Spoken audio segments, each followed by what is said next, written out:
Salam damai dan sejahtera di dalam nama Tuhan Yesus Kristus. Firman Tuhan hari ini yang kita baca dan renungkan dari Mazmur 106 ayat 1 sampai dengan ayat yang kelima. Demikianlah firman Tuhan. Haleluya! Bersyukurlah kepada Tuhan sebab Ia baik, bahwasannya untuk selama-lamanya kasih setianya. Siapakah yang dapat memberitahukan keperkasaan Tuhan, memperdengarkan segala pujian kepadanya? Berbahagialah orang-orang yang berpegang pada hukum, yang melakukan keadilan di segala waktu. Ingatlah aku, ya Tuhan, demi kemurahan terhadap umat-Mu. Perhatikanlah aku demi keselamatan daripadamu, supaya aku melihat kebaikan pada orang-orang pilihan-Mu, supaya aku bersukacita dalam sukacita umat-Mu, dan supaya aku bermegah bersama-sama milik-Mu sendiri. Demikianlah firman Tuhan, berbahagialah kita yang mengerti firman Tuhan ini dan melaksanakannya di dalam keseharian. Saudara yang kekasih di dalam Kristus, pujian ungkapan haleluya merupakan hal yang penting untuk kita lantunkan dalam keseharian kita. Bisa kita bicarakan dalam doa dan kita bisa ungkapkan dalam sebuah peristiwa demi peristiwa yang sungguh mengesankan kita, di mana Tuhan senantiasa beserta dengan kita. Haleluya merupakan ungkapan dari dalam hati bahwa sungguh dari Tuhan sumber segala sesuatu, dan karena Tuhan kita bisa menikmati yang dikaruniakan Tuhan kepada kita. Bagian dari ayat 1-5 ini ada 3 pembelajaran.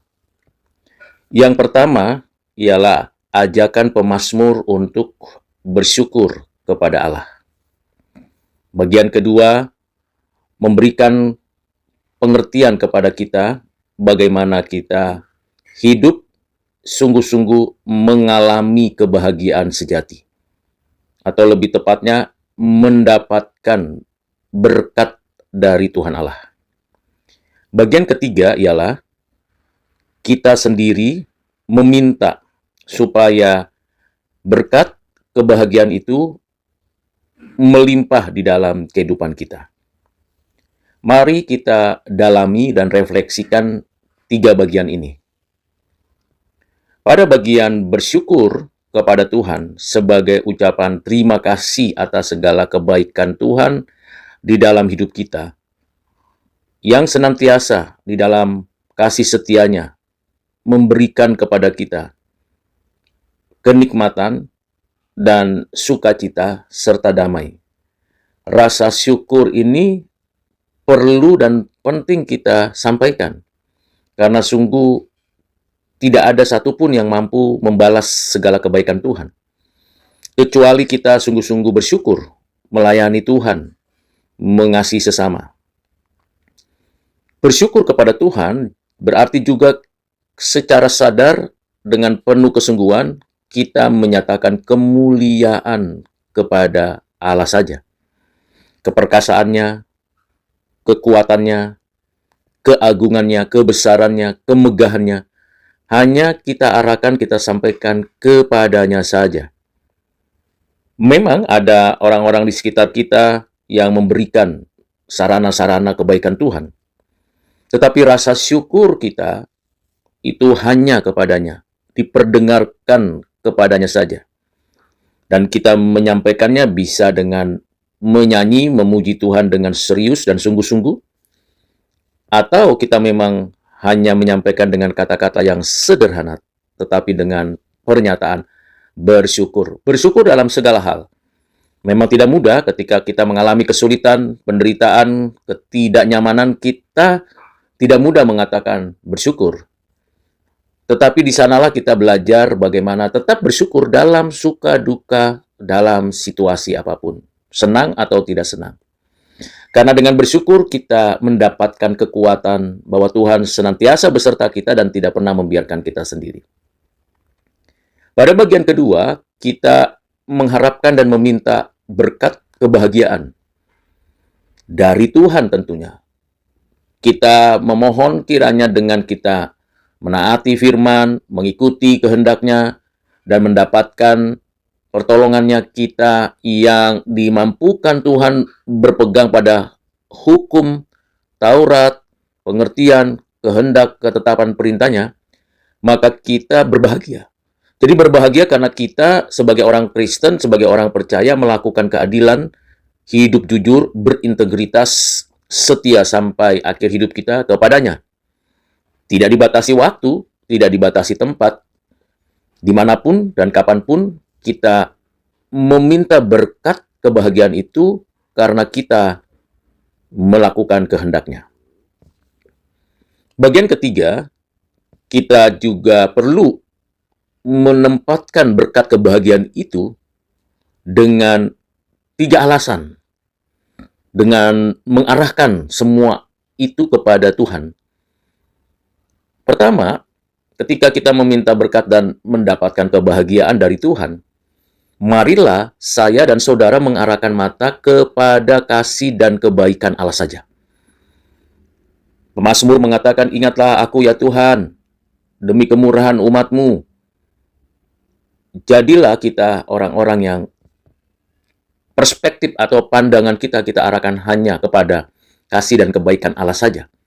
Jangan minta kasih dan kebaikan dari dunia ini, tidak akan pernah ada dan tidak akan pernah mendapatkan ketenangan dan kesenangan kalau arah permintaan kasih dan kebaikan itu dari dunia. Kita hanya bisa menikmati itu dari Tuhan. Sebab segala sesuatu yang baik hanya berasal dari Tuhan saja. Dunia menawarkan seperti kebaikan, tapi sebenarnya di balik itu kejahatan. Hal yang kedua yang kita patut arahkan ketika kita mendapatkan berkat kebahagiaan dari Tuhan ialah memohon kiranya keselamatan yang sungguh yang sudah Tuhan karuniakan di dalam Kristus melalui Kristus yang kita terima dan itu tidak bisa hilang karena jaminannya pada diri Allah. Kita mengarahkan pandangan kita kepada keselamatan yang dari Allah itu. Pemazmur mengatakan, "Perhatikanlah aku demi keselamatan daripadamu." Artinya, saudara yang kekasih di dalam Kristus, tidak ada berkat yang lebih tinggi yang kita butuhkan selain pengampunan dan kasih karunia. Tidak ada lagi yang lain.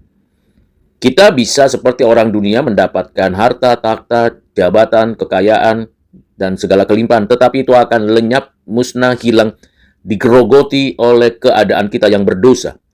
Jadi semua sia-sia kalau tidak ada pengampunan, tidak ada kasih karunia dari Allah. Dan itu yang dibutuhkan. Dan kita sebagai orang Kristen yang hidup di dalam keadaan seperti itu, ditebus Kristus, mendapatkan keselamatan atas dasar anugerah Allah, bukan usaha baik kita.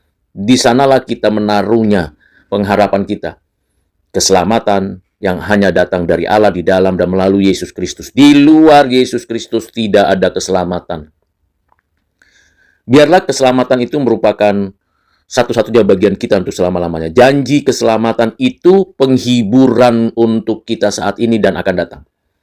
Saudara yang kekasih dalam Kristus, kebahagiaan apapun yang kita coba cari dan capai, tidak melebihi dan tidak akan pernah dapat ditandingi dengan keselamatan hidup kekal. Karena itu, saudara yang kekasih di dalam Tuhan, karena dua hal tadi yang memberikan kepada kita kekuatan bahwa kita menikmati berkat kebahagiaan itu datangnya dari Tuhan, maka marilah kita mengarahkan pandangan kita kepada Tuhan yang senantiasa memberikan kebaikan hanya kepada orang pilihan. Jadi kalau kita menyaksikan keadaan dunia saat ini dan banyak orang yang selalu menunjukkan dirinya atau mengekspos dirinya, narsis kepada apa yang sudah dicapainya, glamor, menunjukkan pada dunia dengan media sosial bahwa dia sudah dapat ini dan itu, sudah sukses. Ketahuilah, kebahagiaan, berkat, keselamatan hanya bagi orang pilihan. Bagi orang-orang yang binasa dan yang akan mengalami penghukuman kekal, kebahagiaan mereka itu ilusi. Kebahagiaan mereka itu angan-angan, delusi, bahkan halusinasi. Sedangkan kita sebagai orang percaya, kebahagiaan, keselamatan bagi orang-orang pilihan itu mewarisinya sejak kini dan mendapatkannya secara sempurna ketika Tuhan datang kembali. Orang-orang yang memiliki kegembiraan dan kemuliaan seperti itu tidak perlu merasa cemburu dengan kesenangan atau kebanggaan anak-anak manusia lainnya. kebahagiaan bangsa milik Allah dan kemuliaan ahli warisnya cukup untuk memuaskan manusia manapun, sebab mereka memiliki sukacita dan kemuliaan yang abadi di akhir hayat mereka. Saudara yang kekasih dalam Kristus, tetaplah berkarya, tetaplah bekerja dengan baik, dengan benar, dengan berkualitas, dengan sikap adil, rendah hati, dan selalu bersukacita di dalamnya. Namun ketahuilah semua pemberian-pemberian Tuhan itu adalah pemberian karena kita milik kepunyaannya dan kita sudah mendapatkan keselamatan hidup yang kekal. Kiranya Tuhan menolong saya dan saudara sungguh-sungguh mempraktekkan hidup berbahagia. Tuhan Yesus memberkati.